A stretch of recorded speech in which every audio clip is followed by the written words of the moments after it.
ఈరోజు దేవుని వాగ్దానము కీర్తనల గ్రంథము 128 అధ్యాయము మొదటి వచనం నుంచి చివరి వచనం వరకు. ప్రభు పట్ల భయభక్తులు చూపుచు అతని మార్గములో నడుచు నరుడు ధన్యుడు. నీ కష్టార్జితము నీవు అనుభవింతువు, నీవు ఆనందమును అభ్యుదయమును బడిదువు. నీ లోగిట నీ భార్య ఫలించిన ద్రాక్ష తీగవలే నుండును.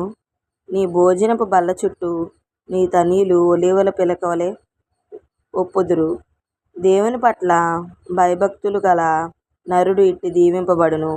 నీ జీవితకాలమెల్లా ప్రభు సియోను నుండి నిన్ను దీవింతునుగాక. నీవు యెరూషలేమును అభ్యుదయమును కాంతువుగాక.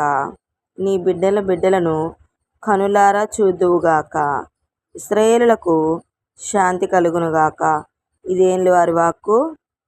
ఈరోజు దేవునిచ్చిన వాగ్దానము.